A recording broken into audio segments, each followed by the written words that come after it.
नमस्कार दोस्तों, मैं हूं नवीन पाटीदार और आप देख रहे हैं voice of MP. Delhi CBI ने 16 साल पुराने बंशी गुर्जर फर्जी एनकाउंटर में बड़ी कार्रवाई की है। जिस तरीके से अगर बात करें तो इस वक्त की एक बड़ी अपडेट निकल के सामने आ रही है और जिस तरीके से जो खबरें निकल के सामने आ रही थी कि तत्कालीन रामपुरा टीआई और जो नीमच में पदस्थ पुलिसकर्मी नीरज प्रधान, उसको गिरफ्तार कर लिया गया था। उसके बाद एक बड़ी जानकारी, बड़ी अपडेट निकल के सामने आ रही है कि इससे जुड़े और भी जो बड़े अफसर है उनके ऊपर कार्रवाई हो सकती है, गाज गिर सकती है। इस वक्त की सबसे बड़ी अपडेट, बड़ी जानकारी हम आपको बता रहे हैं। साथ ही अगर बात करें जो जानकारी निकल के सामने आ रही है, जिस तरीके से दिल्ली सीबीआई ने नीमच के 16 साल पुराने फर्जी एनकाउंटर मामले में इंदौर से 2 अहम जो इस मामले से जुड़े जो आरोपी थे उनको गिरफ्तार किया गया था। पन्ना में पदस्थ डीएसपी गलेडीविन और जो नीरज प्रधान है जो नीमच में पदस्थ था उसको गिरफ्तार किया था। इस मामले में अगर बात करें तो अब जो बड़ी जानकारी निकल के सामने आ रही है कि पूछताछ के बहाने इनको बुलाया गया था। उसके बाद अब जो खबर निकल के सामने आ रही है, जिस तरीके से अगर बात करें तो इस मामले में और भी कई अधिकारी हैं जिनके ऊपर जांच की रडार है। और जिस तरीके से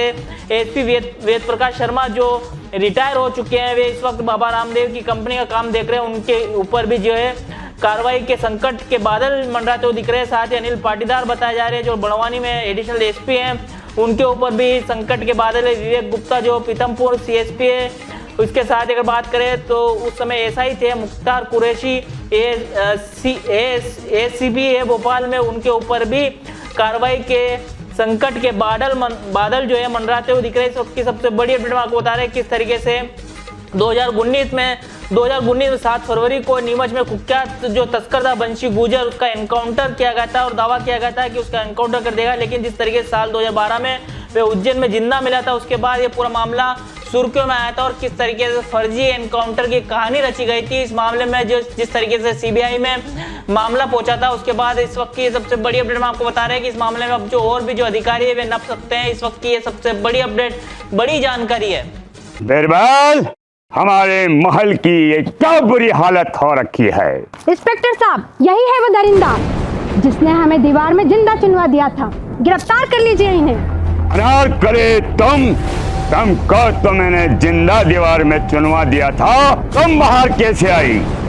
जहांपनाह, मैंने तो आपसे पहले ही कहा था कि अनारकली को बाप जी एएससी ब्लॉक से बनी दीवार में चुनवाते हैं, लेकिन आपने मेरी एक नहीं सुनी। अब भुगतो।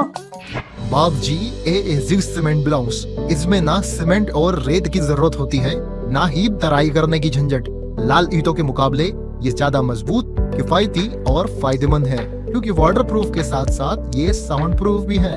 काश मैंने अनारकली को बाजी ब्लॉक से बनी हुई दीवार में चुनवाया होता तो मुझे ये दिन नहीं देखना पड़ता।